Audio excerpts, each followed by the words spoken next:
அனைவருக்கும் வணக்கம். அமைச்சரவை முடிவுகளை அறிவிக்கின்ற ஊடகவியலாளர் மாநாடு சற்று முன்னர் அரசாங்க தகவல் திணைக்களத்தில் நடைபெற்றது. அமைச்சரவையினுடைய ஊடக பேச்சாளரும் அதேபோன்று சுகாதார மற்றும் வெகுஜன ஊடகத்துறை அமைச்சருமாகிய டாக்டர் நலிந்த ஜாத்தீஸ் அவர்கள் இதனை கலந்து கொண்டு கருத்துக்களை தெரிவித்திருந்தார். அதனோடு அரசாங்க தகவல் திணைக்களத்தினுடைய பணிப்பாளர் நாயகம் ஹர்ஷ பண்டார் ஆகியோரும் இணைந்திருந்தார்கள். நாம் எடுக்கப்பட்ட முடிவுகளை பார்க்கலாம். முதலாவதாக எடுக்கப்பட்ட முடிவு அரச தனியார் பங்குடைமைக்கான புதிய அலகொன்றை உருவாக்கல் தொடர்பான ஒரு தீர்மானமாக இது காணப்படுகின்றது. 2025ஆம் ஆண்டுக்கான வரவு செலவு திட்ட உரையில் முதலீட்டு ஊக்குவிப்புகளுக்கான வசதிகள் வழங்கும் நோக்கில் புதிய சட்டம் ஒன்றை உருவாக்குவதற்கு நடவடிக்கை எடுப்பதாக ஜனாதிபதி அவர்கள் தெரிவித்திருந்தார். அதற்கமைய தற்போது இயங்கி வருகின்ற அரசு தனியார் பங்குடைமை தேசிய முகவராண்மைக்கு பதிலாக முறை சார்ந்த சட்டப்பூர்வமான பொறிமுறையின் அடிப்படையில் புதிய அலகொன்றை உருவாக்குவதற்காக சட்டமூலம் ஒன்றை தயாரிப்பதற்கும் குறித்த அலகை சட்டபூர்வமாக நிறுவும் வரைக்கும் அதன் ஆரம்ப நடவடிக்கையில் ஒருங்கிணைப்பு செய்வதற்காக ஜனாதிபதியினுடைய சிரேஷ்ட மேலதிக செயலாளர் நிதி மற்றும் பொருளாதார விவகாரங்கள் அவர்களுடைய தலைமையில் அரச தனியார் பங்குடைமை அலகொன்றை நிதி திட்டமிடல் மற்றும் பொருளாதார அபிவிருத்தி அமைச்சில் நிறுவுவதற்கு கௌரவ ஜனாதிபதி அவர்கள் சமர்ப்பித்த இந்த யோசனைக்கு அமைச்சரவை அங்கீகாரம் வழங்கியிருக்கின்றது. இரண்டாவது தீர்மானமாக அமையப்பெற்றிருப்பது கல்வித்துறை டிஜிட்டல் மாற்றத்திற்கான செயலணி ஒன்றை உருவாக்கல் தொடர்பான தீர்மானமாக இது காணப்படுகின்றது.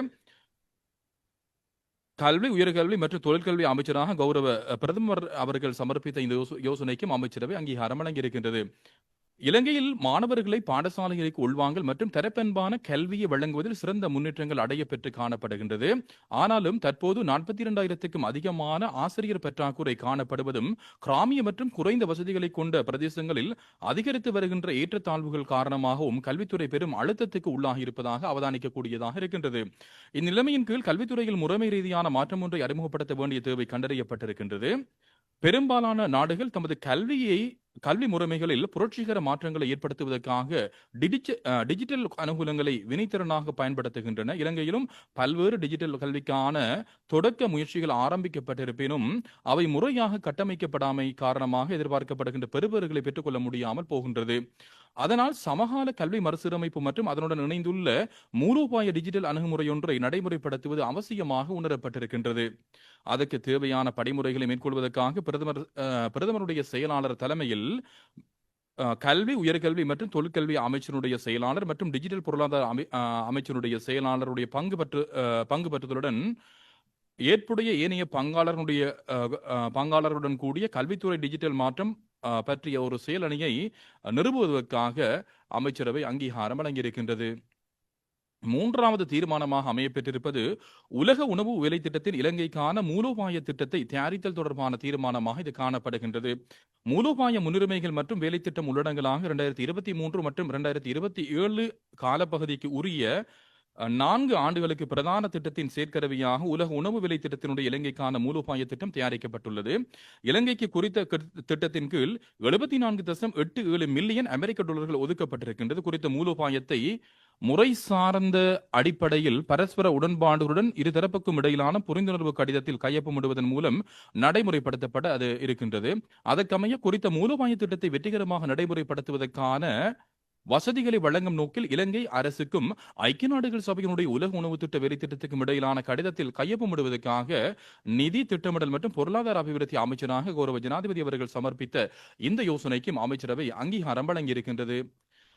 நான்காவது தீர்மானமாக அமையப்பெற்றிருப்பது கோத்தமாலா மற்றும் இலங்கைக்கும் இடையிலான அரசியல் ஆலோசனை பொறிமுறையை நிறுவுவதற்கான புரிந்துணர்வு ஒப்பந்தம் தொடர்பான ஒரு உடன்படிக்கையாக இது காணப்படுகின்றது. வெளிநாட்டலுவல்கள், வெளிநாட்டு வேலைவாய்ப்பு மற்றும் சுற்றுலாத்துறை அமைச்சர் அவர்கள் சமர்ப்பித்த இந்த யோசனைக்கும் அமைச்சரவை அங்கீகாரம் வழங்கியிருக்கின்றது. கோத்தமாலா வெளிவிவகார அமைச்சு மற்றும் இலங்கை வெளிநாட்டு வேலைவாய்ப்பு மற்றும் சுற்றுலாத்துறை அமைச்சுக்கு இடையிலான அரசியல் ஆலோசனை பொறிமுறையை நிறுவுவதற்கான புரிந்துணர்வு ஒப்பந்தத்தில் கையொப்பமிடுவதற்கு முன்மொழியப்பட்டிருக்கின்றது. உத்தேசிக்கப்பட்டுள்ள ஒப்பந்தத்தின் மூலம் அரசியல், பொருளாதார, தூதுப்பணி, கலாசாரம், விஞ்ஞான தொழில்நுட்ப ஒத்துழைப்புகள் உள்ளிட்ட இருதரப்பு தொடர்புகளை ஊக்குவித்தல், பலப்படுத்தல் மற்றும் விரிவாக்கம் செய்வதை நோக்கங்களாக அமைகின்றன. அதற்கிணங்க 5 ஆண்டு ஆரம்ப காலப்பகுதிக்கான உத்தேச ஒப்பந்தத்தில் இரு நாடுகளும் கையொப்பமிடுவதற்காக வெளிநாட்டு அலுவல்கள், வெளிநாட்டு வேலைவாய்ப்பு மற்றும் சுற்றுலாத்துறை அமைச்சர் அவர்கள் சமர்ப்பித்த இந்த யோசனைக்கும் அமைச்சரவை அங்கீகாரம் வழங்கியிருக்கின்றது. ஐந்தாவது தீர்மானமாக அமையப்பெற்றிருப்பது இங்கிரிய கைத்தொழில் பேட்டையை நிறுவுதல் மற்றும் ரைகம மில்லனிய கைத்தொழில் பேட்டையினுடைய 2ஆம் கட்டத்தை நடைமுறைப்படுத்தல் தொடர்பான தீர்மானமாக இது காணப்படுகின்றது. நாடளாவிய ரீதியில் தற்போது 33 கைத்தொழில் பேட்டைகள் இயங்கி வருவதுடன் அவற்றில் 8 கைத்தொழில் பேட்டைகள் மேல் மாகாணத்தில் இயங்கி வருகின்றன.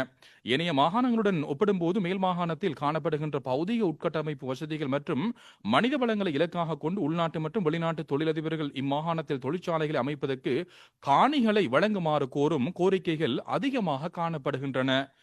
இவ்விடயத்தை கருத்தில் கொண்டு கைத்தொழில் மற்றும் தொழில் முயற்சிகள் அபிவிருத்தி அமைச்சர் அவர்கள் சமர்ப்பித்துள்ள கீழ் குறிப்பிடப்பட்ட முன்மொழிவுகளை நடைமுறைப்படுத்துவதற்காக அமைச்சரவை அங்கீகாரம் வழங்கியிருக்கின்றது. மோட்டார் வாகனங்கள் மற்றும் அதற்குரிய உதிரி பாகங்கள் உற்பத்தி தொழிற்சாலை, ரப்பர் மற்றும் ரப்பர் உற்பத்தி தொழிற்சாலை, மருந்து உற்பத்தி தொழிற்சாலை மற்றும் கலப்பு தொழிற்சாலைகள் என கைத்தொழில் வலயம் ஒன்றுடன் கூடிய களுத்துறை மாவட்டத்தில் இங்கிரிய பிரதேச செயலக பிரிவில் அமைந்துள்ள அரசுக்கு சொந்தமான புனித பீட்டர் தோட்டம் காணியில் ஒதுக்கப்பட்டுள்ள 350 ஏக்கர் நிலப்பரப்பில் 2500 மில்லியன் ரூபாய்கள் முதலீட்டுடன் கூடிய உட்கட்டமைப்பு வசதிகளை அபிவிருத்தி செய்து புதிய கைத்தொழில் பேட்டையை அமைத்தல். அடுத்ததாக அமையப்பட்டிருப்பது 500 மில்லியன் ரூபாய்கள் முதலீட்டுடன் கூடிய ரைகம கைத்தொழில் மற்றும் தொழில்நுட்ப அபிவிருத்தி வலயத்தை அமைப்பதற்காக நியூ வெட்டல்வத்த காணியில் ஒதுக்கப்பட்டுள்ள 200 ஏக்கர் நிலப்பரப்பில் 24 ஏக்கர் நிலப்பரப்பை ரைகம மில்லனிய கைத்தொழில் பேட்டையினுடைய 2ஆம் கட்டத்தை ஆரம்பிப்பதற்கும் அமைச்சரவை அங்கீகாரம் வழங்கியிருக்கின்றது. 6வது தீர்மானமாக அமையப்பட்டிருப்பது குறை பயன்பாடுடைய காணிகள் சொத்துக்களை உயரிய பயன்பாட்டுக்கு பொருத்தமான முதலீட்டாளர்களுக்கு வழங்கல் தொடர்பான ஒரு தீர்மானமாக இது காணப்படுகின்றது. அரசுக்கு சொந்தமான குறை பயன்பாட்டுடைய காணிகள் மற்றும் குறித்த காணிகளுடைய சாத்திய வளங்களை அடையாளம் கண்டு சிறிய மற்றும் நடுத்தர அளவிலான தொழில் முயற்சியாளர்கள் உள்ளிட்ட தனியார் முதலீடுகளில் ஈடுபடுத்துவதற்கான ஆரம்பகட்ட நடவடிக்கைகளுக்காக 2025ஆம் ஆண்டு வரவு செலவு திட்டத்தின் மூலம் 250 மில்லியன் ரூபாய்கள் ஒதுக்கப்பட்டிருக்கின்றது. அதற்கமைய விவசாயம், கால்நடை வளங்கள், காணி மற்றும் நீர்ப்பாசன அமைச்சு மற்றும் பெருந்தோட்டத்துறை மற்றும் உட்கட்டமைப்பு வசதிகள் அமைச்சும் இணைந்து கருத்திட்ட முன்மொழிவு ஒன்றை தயாரித்திருக்கின்றன. குறித்த முன்மொழிவுகளை அவ்விரண்டு அமைச்சுக்களின் கீழ் காணப்பட்ட நிறுவனங்களின் குறை பயன்பாட்டு காணிகள், சொத்துக்கள், பெருந்தோட்ட மற்றும் விவசாய நடவடிக்கைகள், பெருந்தோட்டம் சார்ந்த சுற்றுலாத்துறை நடவடிக்கைகள், கால்நடை வள அபிவிருத்தி, நீர் மின் உற்பத்தி, சூரிய மின் உற்பத்தி, கைத்தொழில் நடவடிக்கைகள், நன்னீர் மீன் வள உற்பத்திகள் மற்றும் வேறு பெருந்தோட்ட பொருளாதார புத்தாக்க நடவடிக்கைகள் போன்ற அந்த துறைகளின் கீழ் முதலீட்டு வாய்ப்புகளை வழங்குவதற்கு எதிர்பார்க்கப்படுகின்றது. அதற்கிணங்க முன்மொழியப்பட்டுள்ள கருத்திட்டங்கள் பற்றி தொடர் நடவடிக்கைகளை மேற்கொள்வதற்காக பெருந்தோட்ட மற்றும் சமூக உட்கட்டமைப்பு வசதிகள் அமைச்சர் அவர்கள் சமர்ப்பித்த யோசனைக்கு அமைச்சரவை அங்கீகாரம் வழங்கியிருக்கின்றது.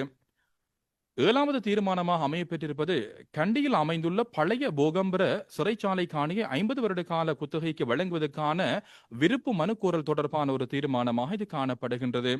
நகர அபிவிருத்தி அதிகார சபைக்கு ஒப்படைக்கப்பட்டுள்ள பழைய போகம்பர சிறைச்சாலை காணி கண்டி மாநகர சபை அதிகார எல்லைக்கு 2021 தொடக்கம் 2030 வரையான காலப்பகுதியை உள்ளடக்கியதாக தயாரிக்கப்பட்டுள்ள கண்டி மாநகர சபை அதிகார எல்லை அபிவிருத்தி திட்ட பயன்பாட்டு சேவை வலயத்தில் பெற்றிருக்கின்றது.